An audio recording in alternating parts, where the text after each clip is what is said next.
Welcome to Disha classes. और आज की इस क्लास में हम बात करेंगे कुछ अच्छे क्वेश्चंस के बारे में। इससे पहले की क्लास में हमने प्राइसिंग स्ट्रैटेजीज़ पे 3 से 4 लेक्चर्स कर लिए हैं और हमने काफ़ी सारी प्राइसिंग स्ट्रैटेजीज़ को वहाँ पर डिस्कस किया है। तो अगर आपने अभी तक वो क्लासेस को अभी तक व्यू नहीं किया तो आप पहले उन क्लासेस को व्यू कर लीजिए, सो दैट आप थोड़ा आंसर्स के साथ फैमिलियर हो जाएंगे और आप क्वेश्चंस को अच्छे से समझ कर उसका आंसर कर पाएंगे। And if I'm talking about this channel, then this channel will be dedicated to all the commerce and management students who are pursuing their graduation or masters in commerce or management subject or preparing for any competitive exam. तो आज की इस class की को जो है शुरू करते हैं और देखते हैं कि आप कितने क्वेश्चंस को सही कर पाते हैं। और आप यहाँ पर अपनी नॉलेज को भी टेस्ट कर सकते हो कि आपके कॉन्सेप्ट कितने बिल्ट हैं। ठीक है, सो लेट्स गेट स्टार्टेड। तो फर्स्ट क्वेश्चन के साथ जाते हैं और समझते हैं कि फर्स्ट क्वेश्चन में हमसे क्या पूछा गया है और क्या आंसर रह सकता है यहाँ पर। So the strategy of introducing a product with the high introductory price is called. वो प्राइसिंग स्ट्रैटेजी कौन सी है जिसमें स्टार्टिंग में ही बहुत हाई इंट्रोडक्टरी प्राइस को सेट कर दिया जाता है और आप ये कहें कि स्टार्टिंग में ही बहुत हाई प्राइजेस चार्ज करे जाते हैं। तो वो प्राइसिंग स्ट्रैटेजी कौन सी रहेगी, पहले आप चारों को समझेंगे और सेग्रीगेट करेंगे कि कौन सी रहेगी। जिन बच्चों ने पहले ही क्लासेस को व्यू किया हुआ है, चारों लेक्चर्स को अच्छे से समझ लिया है, वो इसका एक ही बारी में आंसर करेंगे और आई एम डैम श्योर वो आंसर सही करेंगे बिल्कुल से। ठीक है, तो पेनिट्रेशन के बारे में हम समझ लेते हैं पहले कि पेनिट्रेशन स्ट्रैटेजी क्या रहती है। तो पेनिट्रेशन स्ट्रैटेजी में क्या होता है कि आप स्टार्टिंग में कम प्राइजेस चार्ज करते हो और उसके बाद समय के साथ साथ आप थोड़ा सा बदल सकते हैं, बट स्टार्टिंग में जो प्राइस सेट करेंगे वो कम ही रहेगा। तो लो प्राइस आप सेट करते हैं वहाँ पर। ठीक है, स्कीमिंग में क्या होता है कि आप हाई प्राइजेस सेट करते हैं स्टार्टिंग में। ठीक है, तो आपका जो रहता है, नया प्रोडक्ट आप लेके आए हो मार्केट में, तो आप कोशिश करते हो कि मार्केट की सारी क्रीम को निकाल लिया जाए और प्रॉफिट को निकाल लिया जाए, तो आप स्टार्टिंग में ही प्राइस को हाई रख के चलते हैं वहाँ पर। उसके बाद जो गोइंग रेट प्राइसिंग स्ट्रैटेजी रहती है, वहाँ पर हम क्या कहते हैं, गोइंग रेट प्राइसिंग स्ट्रैटेजी में क्या होता है कि जो रेट चल रहा है मार्केट में, करंट जो चल रहा है, आप उसको व्यू करते हैं। ठीक है, उसको देखते हैं और उसके बाद आप अपनी कैपेबिलिटी देखते हैं, अपनी क्वालिटी देखते हैं, अपने प्रोडक्ट की वैल्यू देखते हैं और उसके बेस पे डिसाइड कर लेते हैं प्राइस क्या चल रहा है। ठीक है, और वहाँ पर हम एक प्राइस को सेट कर देते हैं। तो कहीं ना कहीं थोड़ा सा लिंक रहेगा कंपटीशन से यहाँ पर, कि हम कंपटीशन देखेंगे पहले और वहाँ देखेंगे कॉम्पिटिटर ने क्या प्राइस सेट किया, तो जो भी प्राइस चल रहा होगा नियर बाय हमको प्राइस सेट कर लेंगे वहाँ पर। ठीक है, उसके बाद बात करते हैं प्रीडेटरी प्राइस की। तो प्रीडेटरी प्राइसिंग स्ट्रैटेजी क्या रहती है? देखो, प्रीडेटरी प्राइसिंग स्ट्रैटेजी में हम क्या करते हैं, कोशिश करते हैं कि प्राइस इतना लो हो कि कंपटीशन ही ख़त्म हो जाए, कि सारी मार्केट को आप ही ने ले लिया और ये कहिएगा आप कि सारा कुछ ही आप ही ने, मतलब प्रॉफिट आपने सारा ही ले लिया। तो यहाँ पर कंपटीशन को ही बिल्कुल ख़त्म कर देते हैं। तो प्रीडेटरी प्राइसिंग स्ट्रैटेजी को इवन मैंने अपनी पिछली क्लास में बताया था, ये थोड़ी इलीगल होती है और कंपटीशन को बिल्कुल ख़त्म करने के माइंडसेट से इस तरह की स्ट्रैटेजी को फॉलो किया जाता है। तो यहाँ पर हमारा करेक्ट आंसर क्या हुआ? तो करेक्ट आंसर हमारा यहाँ पर बी हुआ, जहाँ पर हम हाई प्राइजेस सेट करते हैं स्टार्टिंग में। So hope this question is clear to you. उसके बाद नेक्स्ट क्वेश्चन पर चलते हैं, that is your the practice of selling below cost with on intention to destroy the competition. अगर आप स्टार्टिंग में ही जो है प्राइस को कम रखेंगे, ठीक है, बिल्कुल ही, मतलब आप ये कहिएगा कि बिल्कुल बिलो कॉस्ट रख रहे हो आप, है ना, और कंपटीशन को बिल्कुल डिस्ट्रॉय करने की इंटेंशन से आपने ये किया है, तो इसको कौन सी प्राइसिंग स्ट्रैटेजी हम कहेंगे? ठीक है, तो अगर आपने पहले क्वेश्चन को अच्छे से समझ लिया और पिछली क्लासेस को भी देख लिया तो आपको सीधा सीधा पता चल जाएगा आंसर क्या है। लेकिन फिर भी हम बात करेंगे बाकी ऑप्शंस के बारे में। तो पेनिट्रेशन और स्कीमिंग हम डिस्कस कर चुके हैं पहले ही। ठीक है, पेनिट्रेशन में लो प्राइस सेट किया जाता है और स्कीमिंग में हाई प्राइस सेट किया जाता है। उसके बाद बात कर लेते हैं हम हमारी प्रीडेटरी प्राइसिंग की। तो प्रीडेटरी प्राइसिंग में एक्चुअल में क्या होता है, उसमें क्या होता है कि आप जो है सेलिंग प्राइस को बहुत ज़्यादा लो रखते हो, इतना लो रखते हो कि मतलब कंपटीशन को डिस्ट्रॉय कर दिया आपने। ठीक है, थोड़ा इलीगल भी होता है, ये सही नहीं है एक प्राइसिंग स्ट्रैटेजी जहाँ पर आप कंपटीशन को बिल्कुल ख़त्म कर दो, बिकॉज वो थोड़ा एक गलत चीज़ हो जाएगी। तो प्रीडेटरी प्राइसिंग आपका यहाँ पर राइट आंसर होगा। जैसे फिर भी हम एक बार पीक लोड प्राइसिंग को भी समझ लेते हैं कि क्या होता है। तो पीक लोड प्राइसिंग में क्या होता है, आप ऑफ पीरियड और ऑफ पीक पीरियड और ऑन पीक पीरियड के बेसिस पे प्राइस सेट करते हो कि अगर अच्छा पीरियड चल रहा है, पीक पीरियड है, तो आप प्राइस हाई रख देंगे, और अगर पीक पीरियड नहीं है, थोड़ा लो समय चल रहा है, या कहो कि उस समय पे इतना सेल नहीं हो सकता, तो हमने वहाँ पे प्राइस थोड़ा सा कम कर दिया। ठीक होगी बात। तो ये हुआ, तो हमारे चारों ऑप्शंस हमें समझ आ गए। तो अल्टीमेटली हमें पता चला कि भाई प्रीडेटरी प्राइसिंग यहाँ पर एक सही आंसर हुआ, कि प्रीडेटरी प्राइसिंग में ही कंपटीशन को डिस्ट्रॉय करने की इंटेंशन से कम प्राइस रखा जाता है। ठीक है, hope it is clear to you. अब बात करते हैं नेक्स्ट क्वेश्चन के बारे में। इनमें से कौन सा जो है आप कह सकते हैं कि उसे कंपटीशन बेस्ड प्राइसिंग बोला जाता है, या competition based pricing is another name of, किसका नाम होगा? ठीक है, तो देखिए पेनिट्रेशन और पीक लोड का तो क्लियर से लग रहा है कि इसका तो हो नहीं सकता, क्योंकि पेनिट्रेशन में बहुत कम आप प्राइस सेट करते हो। ठीक है, वहाँ पर तो ये कहिएगा आप कंपटीशन क्या फेस कर रहे हो, अभी तो आप एंटर ही कर रहे हो, तो कंपटीशन तो फेस करने की बात बाद में आएगी, अभी तो जस्ट एंट्री ही की है आपने, तो पेनिट्रेशन तो हो नहीं सकता। पीक लोड प्राइसिंग में क्या होता है, ऑफ और ऑन पीक पीरियड के हिसाब से प्राइस डिसाइड होता है, तो ये भी नहीं हो सकता। ड्यूल प्राइसिंग साइकोलॉजिकल प्राइसिंग को बोलते हैं। अगर नहीं देखा तो लेक्चर्स में देख लेना, वहाँ पे बहुत अच्छे से क्लियर किया है साइकोलॉजिकल प्राइसिंग क्या होता है, तो उसे व्यू कर लेना, वहाँ से क्लियर हो जाएगा। ठीक है, तो ड्यूल प्राइसिंग भी कहीं से भी ये चांसेस मेरे को लग नहीं रहे कि ये है। So ultimately what will be the answer, competition based जो प्राइसिंग होता है वो गोइंग रेट प्राइसिंग ही होता है। कैसे? क्योंकि गोइंग रेट प्राइसिंग में क्या होता है कि जो चल रहा है समय, ये कहिएगा आपकी जो वी कैन से प्राइस चल रहा है आसपास, हम उसको देखते हैं, ऑब्जर्व करते हैं, और उसके बेस पे हम अपना प्राइस सेट करते हैं। तो अल्टीमेटली ये कंपटीशन बेस्ड प्राइसिंग ही तो हुई। हमने पहले कंपटीशन देखा, कॉम्पिटिटर का प्राइस देखा, और उसके बेस पे हमने अपना प्राइस डिसाइड किया, तो इसे गोइंग रेट प्राइसिंग बोलते हैं। थोड़ा बहुत हम वैल्यू के बारे में भी बात करते हैं, अपनी क्वालिटी के बारे में भी बात करेंगे, क्योंकि देखो कॉम्पिटिटर जो बाहर है, मे भी उसकी क्वालिटी हमारी क्वालिटी से थोड़ी डिफर भी हो सकती है, तो हम यहाँ पर सारी चीज़ों को देखते हैं। तो गोइंग रेट प्राइसिंग एक ऐसा ऑप्शन है जो हमारे बिल्कुल इसे मैच कर रहा है, कि कंपटीशन बेस्ड प्राइसिंग जो है गोइंग रेट प्राइसिंग को ही बोला जाता है। तो आपका जो राइट आंसर हुआ that will be your option A. Okay, so let's move on to the next question. तो फोर्थ क्वेश्चन को हम अच्छे से समझते हैं और देखते हैं कि क्या आंसर रहने वाला है। एक चीज़ मैं आपको बताना चाह रही थी, क्या कि ये जो क्वेश्चन नंबर 2 है आपका, ये एचटेट के एग्ज़ाम में आया हुआ है। ठीक है, मैं उस टाइम डिस्कस कर रही थी तो बताना ध्यान नहीं रहा। हरियाणा टीचिंग एलिजिबिलिटी टेस्ट में ये क्वेश्चन पूछा गया था, और एज इट इज़ क्वेश्चन इसी तरीके से पूछा गया था। मैंने ऑप्शंस को थोड़ा ऊपर नीचे कर दिया है, बट थोड़ा जो क्वेश्चन था वो इसी पैटर्न में ही पूछा गया था आपके। ठीक है, तो चलिए फोर्थ क्वेश्चन पे चलते हैं। तो which of the following is a extreme form of penetration pricing strategy. तो पेनिट्रेशन प्राइसिंग स्ट्रैटेजी की एक्सट्रीम फॉर्म कौन सी है? ये क्लास में हमने बिल्कुल सारी चीज़ें डिस्कस करी हुई हैं। अगर आपने क्लासेस को व्यू नहीं करा तो आप पहले उन्हें देख लीजिए। ये क्लास आपके लिए बहुत इजी हो जाएगी, आपके लिए सारे एमसीक्यूज ही इट्स लाइक बड़े इजी हो जाएंगे, बिकॉज अगर आपने वहाँ से कॉन्सेप्ट बिल्ड कर लिए अपने, तो क्वेश्चन आप बिल्कुल अच्छे से आप डील कर पाओगे वैकेंसी क्वेश्चन से। तो पेनिट्रेशन प्राइसिंग स्ट्रैटेजी किसका एक्सट्रीम है फॉर्म? देखो पेनिट्रेशन प्राइसिंग स्ट्रैटेजी पेनिट्रेशन का तो हो नहीं सकता, पेनिट्रेशन ही प्राइसिंग स्ट्रैटेजी और उसी की एक्सट्रीम फॉर्म तो हो नहीं सकता, तो पहला तो सीधा सीधा गलत हो गया।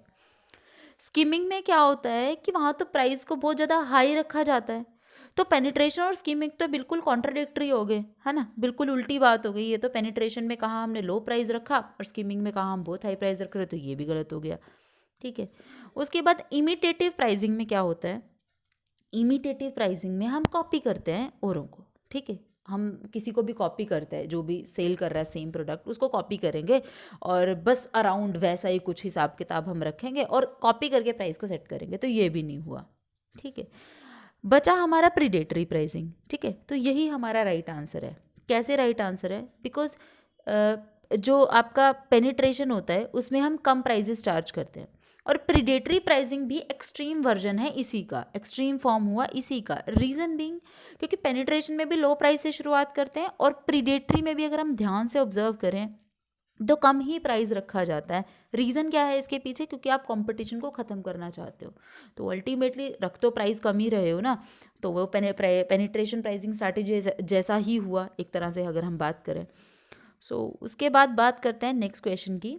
Hope that question is clear to you. और आप नीचे कमेंट बॉक्स में दे सकते हैं अपने रिव्यूज़ जो भी हैं, आप बता सकते हैं कैसा आपको ये क्वेश्चंस कैसे लगे और किन किन टॉपिक्स पे आप क्लासेस चाहते हैं आगे, आप वो भी कमेंट में मुझे सजेस्ट कर सकते हो।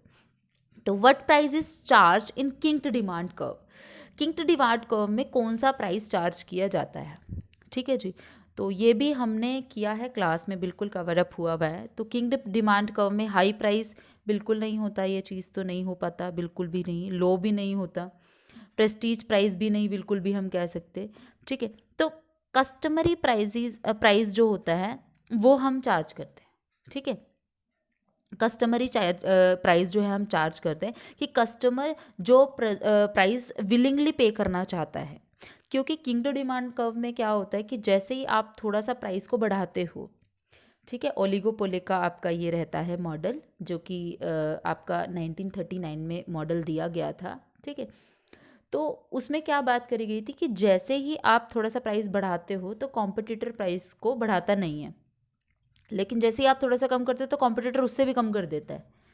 तो वहाँ पर अल्टीमेटली हो क्या रहा है, वहाँ कस्टमरी प्राइसिंग चल रहा है, जहाँ पर कस्टमर के बेसिस पे, या ये कहिएगा आपकी कस्टमर के हिसाब से प्राइस को सेट किया जा रहा है। तो कौन सा रहेगा इनमें से जो किंक्ड डिमांड कर्व से रिलेट कर रहा है, वो कस्टमरी प्राइसिंग है जो किंक्ड डिमांड कर्व से रिलेट करते हैं। So let's move on to the next question.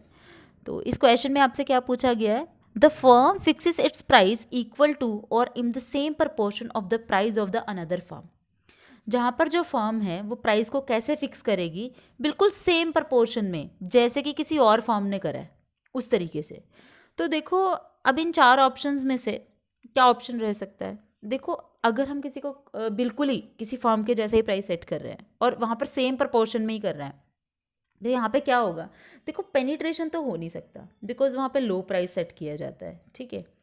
Intuitive भी नहीं हो सकता, वो भी क्लियरली पता चल रहा है कि इंट्यूटिव एक अलग एक बात है, वहाँ पर तो बिल्कुल ही आप एक ये कह सकते हैं कि थोड़ा सा टेस्ट कर रहे हो, इंट्यूशन लगा रहे हो और फिर देख रहे हो कि रिएक्शन क्या होगा, रिएक्शन को फील करने के लिए आपने प्राइस चेंज किया है, ठीक है। एक्सपेरिमेंटल प्राइस भी नहीं हो सकता। एक्सपेरिमेंटल क्यों नहीं हो सकता, क्योंकि वहाँ पर हम एक्सपेरिमेंट करके देखते हैं कि चलेगा या नहीं चलेगा, ठीक है। इमिटेटिव प्राइस एक राइट आंसर है, बिकॉज इमिटेटिव का मतलब भी कॉपी करना ही होता है। जैसे इसके लिए मैंने बड़ा अच्छा एक एग्जांपल दिया था क्लास के ड्यूरिंग भी, कि जैसे छोटा बच्चा जो है कॉपी करके सीखता है ना, पहले जैसी हरकत हम उसके सामने करते हैं वैसी ही वो सीखता है, बिल्कुल ऐसे यहाँ पर भी जो प्राइस होगा वो देख के सीखा जाता है, सेम प्रपोर्शन में ही आप दूसरी फर्म के जैसा ही प्राइस को फिक्स कर देते हो। तो हमारा जो राइट आंसर रहेगा that will be your B, है ना, imitative price will be your right answer here. So question number 7 पे चलते हैं। In which pricing strategy a sample of test market is selected and price is varied to see the reaction. जिसमें क्या होता है कि आप एक मार्केट का सैंपल उठाते हो और जो प्राइस है वो रिएक्शन को चेक करने के लिए चेंज होता रहता है, कि आप रिएक्शन को देखना चाहते हो कि रिएक्शन क्या होगी, ठीक है। अब ये तो एक्सपेरिमेंट ही है एक तरह का, ठीक है, साफ पता चल रहा है इसमें मैंने ना पेनिट्रेशन पढ़ा, ना स्किमिंग पढ़ा, ना रिफ्यूजल पढ़ा, मैंने सीधा ही बोला क्या कि एग्जैक्टली एक्सपेरिमेंट ही कर रहे हो। आपने क्या करा, sample of the test market को सिलेक्ट किया, प्राइस को चेंज कर करके देख रहे हो रिएक्शन क्या होगी, तो सीधा सीधा एक्सपेरिमेंटल प्राइसिंग स्ट्रैटेजी यहाँ पे आंसर हुआ। तो मैं स्किमिंग इनको ज़्यादा एक्सप्लेन नहीं कर रही यहाँ पर, बिकॉज आई नो बिल्कुल ईजिली आप कर पा रहे हो, एक्सपेरिमेंट ही है, एक्सपेरिमेंटल प्राइसिंग स्ट्रैटेजी है जहाँ पर रिएक्शन को फील करने के लिए बार बार प्राइस को थोड़ा सा सैंपल मार्केट पे को सिलेक्ट करके टेस्ट कर रहे हो, ठीक है। रिफ्यूजल प्राइसिंग क्या होती है, ये दोनों तो हम डिस्कस कर ही चुके हैं। रिफ्यूजल प्राइसिंग यहाँ पर वो प्राइसिंग होती है जहाँ पर हम प्रोडक्ट को लेने से उसको प्रोडक्ट को बेचने से सेलर रिफ्यूज़ कर देता है कि हाँ भाई इससे बिलो हम नहीं बेच सकते किसी प्रोडक्ट को। उसके बाद बात करते हैं ओड प्राइसिंग क्या होती है, ठीक है। Odd pricing is also known as, odd pricing को और किस नाम से जाना जाता है, वेरी वेरी इंपॉर्टेंट क्वेश्चन, और काफ़ी चीज़ें बिल्ट होंगी इस क्वेश्चन को सॉल्व करके। तो स्किमिंग तो नहीं है, बिल्कुल भी नहीं, क्योंकि उसमें हाई प्राइस होता है, तो ओड का तो मतलब ही पैदा नहीं होता। पहले ओड प्राइसिंग को समझ लो क्या होता है, जिसके पीछे इस तरह से ओड नंबर, मतलब इस तरह की प्राइसिंग को हम कहेंगे कि ये ओड प्राइसिंग है, ठीक है। तो साइकोलॉजिकल प्राइसिंग भी यही होती है, मैंने आपको बताया था क्लास में। साइकोलॉजिकल प्राइसिंग में क्या होता है, आप साइकोलॉजी के साथ थोड़ा सा एक गेम खेल जाते हो। उस क्या करते हो कि प्राइस को एक ही 1 रुपी का ही डिफरेंस रखा है देखो, और आप जो वो है जो आपका बायर होगा उसको लगेगा कि हाँ यार 200 के आसपास ही तो है, लेकिन एक्चुअल में 300 है, 1 का ही गैप है, तो इसे साइकोलॉजिकल प्राइसिंग बोल देते हैं। डबल प्राइसिंग भी इसी को बोलते हैं, ठीक है। स्कीमिंग नहीं, इसका अलग नाम, इसको डबल प्राइसिंग भी बोल देते हैं और साइकोलॉजिकल भी बोल देते हैं। तो आपका जो राइट आंसर होगा वहाँ पे ए और सी होगा। तो ओड प्राइसिंग को आप साइकोलॉजिकल प्राइसिंग भी बोल देते हैं और डबल प्राइसिंग भी बोल देते हैं। ऑप्शन के हिसाब से आपका आंसर वेरी कर जाएगा। अगर यहाँ ऑप्शन में सिर्फ साइकोलॉजिकल होता तो आप साइकोलॉजिकल के थ्रू जा सकते थे।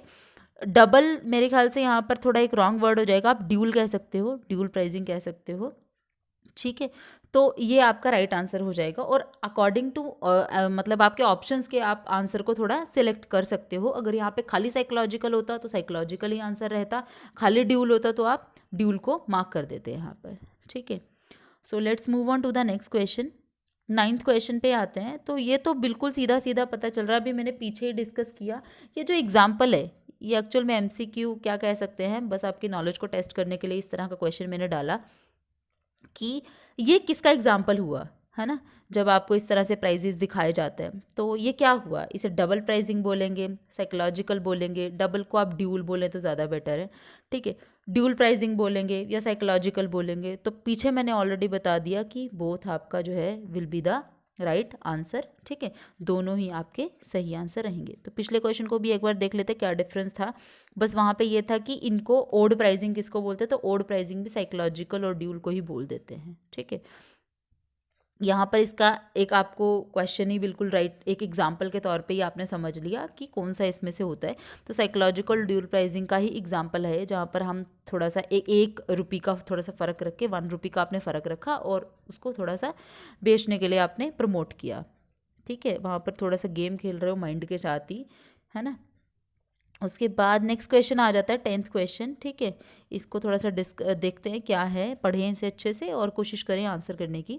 Which of the following pricing strategy is preferred by the new एंट्रेंट in the market with new innovation.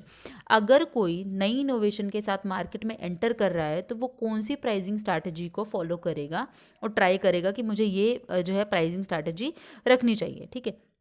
देखो, नई इनोवेशन है, इसका मतलब वो हाई प्राइस के साथ रिस्क ले सकता है, क्योंकि नई टेक्नोलॉजी को या नई कुछ भी इनोवेट कुछ भी नया हुआ है तो वहाँ पर प्राइजेस थोड़े से हाई भी रखे गए। तो अगर जिसने उस टेक्नोलॉजी को या उस इनोवेशन की तरफ जो जिसका अट्रैक्शन है वो जाना चाहता है उसकी तरफ, वो उसे लेना भी चाहता है, तो प्राइस डजेंट मैटर, फिर वहाँ पे वो लेता है फिर उसे। तो पेनिट्रेशन नहीं हो सकता, कम नहीं वो लेगा, ठीक है। कोशिश करेगा वो थोड़ा ऊपर ही मैं रहूँ, क्योंकि नई इनोवेशन के साथ आया है वो। तो skimming is the right answer, ठीक है। उसके बाद प्रीडेटरी को भी समझ लेते हैं, ठीक है। प्रीडेटरी में क्या होता है, कंपटीशन को र्यून करना, बिल्कुल कंपटीशन को ख़त्म करना, ठीक है। आपने कंपटीशन ही ख़त्म कर दिया और इतना आपने प्राइस को लो रख दिया। तो देखो ये तो थोड़ा सा एक गलत हो जाएगा, बिकॉज स्टार्टिंग में ही नई इनोवेशन के साथ आ रहे हो तो वहाँ तो वैसे भी आप रिस्क ले ही सकते हो, ठीक है। तो अब यहाँ पर ऑप्शंस के साथ आपने जाना होता है। इस तरह के क्वेश्चंस बड़े आते हैं पेपर में कि आपको ऑप्शंस के साथ ही कई बार आंसर को उठाना होता है। तो ओनली एक की अगर मैं बात करूं तो पेनिट्रेशन में क्या होता है, आप थोड़ा सा कम प्राइस चार्ज करते हो, ठीक है। प्रीडेटरी में क्या होता है, प्राइस कम ही चार्ज करते हो, ठीक है। स्कीमिंग में क्या होता है कि आप स्कीम करना चाहते हो, क्रीम ऑफ द मार्केट, है ना, और तो ज़्यादा प्राइस आप चार्ज करते हो। तो यहाँ पर क्या है आपका, या तो ओनली मतलब आपका बी आंसर हो सकता था, लेकिन अब यहाँ पर जो उन्होंने जिस तरह से क्वेश्चन को पूछा है वो उनका वे जो है अलग हो गया है। यहाँ पर हमें लग रहा है कि इसका आंसर स्कीमिंग ही होना चाहिए, बिकॉज वो स्टार्टिंग में आया तो उसे ज़्यादा प्राइजेस लेने चाहिए। लेकिन सम टाइम क्या होता है कि वो थोड़ा सा चीज़ों को समझने के लिए, या ये कहिएगा आपकी पूरी मार्केट को कैप्चर करने के लिए छोटे से भी शुरुआत कर सकता है, ज़ीरो प्राइस से भी और कम प्राइस से भी जा सकता है, ओके। तो यहाँ पर पेनिट्रेशन में भी कम प्राइस के साथ वो जा सकता है और प्रीडेटरी में भी वो प्राइस कम के साथ जा सकता है। प्रीडेटरी में तो उल्टा और भी कंपटीशन को र्यून करने वाली बात हो जाती है। तो यहाँ पर आपके क्वेश्चन ऑप्शंस में आपका जो है ए और सी के साथ आप थोड़ा सा जा सकते हो, ठीक है। क्यों जा सकते हो, क्योंकि नई इनोवेशन के साथ आया है, लेकिन ऑप्शंस हमें कह रहे हैं कि बी तो आप ले नहीं सकते, क्योंकि वहाँ बी तो ऑप्शन है ही नहीं, टू तो ऑप्शन है ही नहीं आपका वहाँ पर, तो अगर 2 ऑप्शन नहीं है तो दैट मीन्स कि 2 स्कीमिंग तो है नहीं, मतलब वो ज़्यादा प्राइस तो लेना नहीं चाहता अपनी नई इनोवेशन के लिए। तो इसका मतलब ये है कि या तो कम ले रहा है या इस तरीके से जाएगा कि कंपटीशन को ही ख़त्म करेगा। तो दोनों में से कोई भी एक हो सकता है। तो मैंने ए एंड बी दोनों को यहाँ पर सिलेक्ट कर लिया और यही आपका आंसर होगा। इसके अलावा अगर आप इस चैनल पे न्यू हैं और आप टेलीग्राम ग्रुप से जुड़ना चाहते हैं तो मैं नीचे लिंक डिस्क्रिप्शन बॉक्स में दे दूँगी। ये जो भी हम क्वेश्चंस डिस्कस करते हैं या जो भी लेक्चर्स हम डिस्कस करते हैं तो मैं वहाँ पर इसे अपलोड कर दूँगी और आप वहाँ से इसे डाउनलोड करके क्वेश्चंस को एज अ हैंड आउट अपने पास रख सकते हैं और टॉपिक को अच्छे से क्लियर कर सकते हैं। और अगर आप चैनल पे न्यू हैं तो आप चैनल को सब्सक्राइब कर सकते हैं और उसके साथ में एक बेल आइकन भी दबा सकते हैं। सो जैसे मैं कुछ भी नया कंटेंट लेके आती हूँ और नया कंटेंट अपलोड करती हूँ तो आपको उसकी नोटिफिकेशन साथ ही मिल जाए। So do like share and subscribe. Have a nice day ahead. We will meet in the next class.